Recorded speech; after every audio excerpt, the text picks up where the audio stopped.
সুন্দরী টিভি উপস্থাপক জাকিয়া তাজিনকে দেখে লোলোপ লিপসায় মাতেন সালমান এফ রহমান। ছলে বলে কৌশলে তাকে টেনে নেন নিজের কাছে। আর তাজিনও নিজের স্বামীকে দূরে ঠেলে হয়ে ওঠেন সালমানের প্রিয় ভাজন।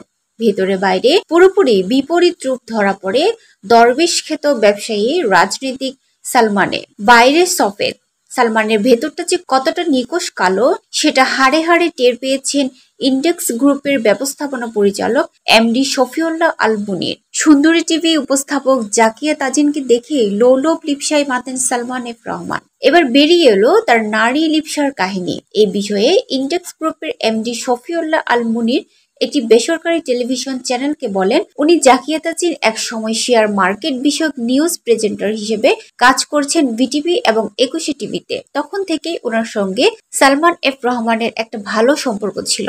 সবাই বলে তাদের মধ্যে কোনো আইনগত বৈধ সম্পর্ক ছিল না। অনেকেরই ধারণা তাদের মধ্যে একটা বাজে সম্পর্ক ছিল, আর সেই সম্পর্কের প্রভাবটা পড়েছে আমার বেবি ও আমার নিজের উপর। টেলিভিশনের অনুষ্ঠান সূত্রে সালমান এফ রহমানের সঙ্গে পরিচয় হয় ব্যবসায়ী মুন্নির স্ত্রী জাকিয়া তাজিনের। বারে ঘনিষ্ঠতাও। তাদের কাছের মানুষের কাছ থেকে শোনাও যেত অনৈতিক সম্পর্কের গুঞ্জন। তাকে তালাক দিতে মুনির রাজি না হওয়ায় সালমান এফ রহমানের গুপ্ত চরিত্রটা বেরিয়ে আসে নগ্ন রূপে।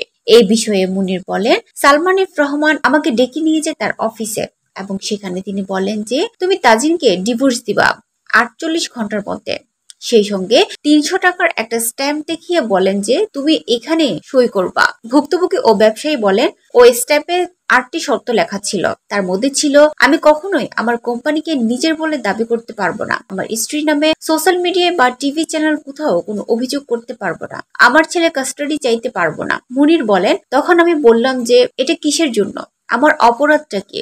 আমরা হাজবেন্ড ওয়াইফ, আমাদের মধ্যে যদি কোনো সমস্যা থাকে সেটা আমরা নিজেরাই সমাধান করতে পারবো, আমাদের ফ্যামিলিও আছে। তিনি বললেন, না তা হবে না, সোজা পথ হচ্ছে তুমি এখন যাবা এবং তোমার স্ত্রীকে তুমি ডিভোর্সের নোটিশ পাঠাবা এবং তাকে ডিভোর্স দিবা। তিনি বলেন, তাজিনকে ডিভোর্স দেওয়ার জন্য সালমান এফ রহমান আমাকে এরকম প্রেশার দেওয়ার পরেও আমি যখন রাজি হলাম না, তারপর থেকে বিষয়টা প্রকাশ্যে আসলো এবং আমার উপর ওপেনলি অ্যাটাক শুরু হলো। এর আগ পর্যন্ত কিন্তু বিষয়টা গোপনই ছিল বা কেউ জানতো না, এমনকি আমার অফিসের লোকজনও জানতো না যে কোনো সমস্যা হচ্ছে কিনা আমাদের।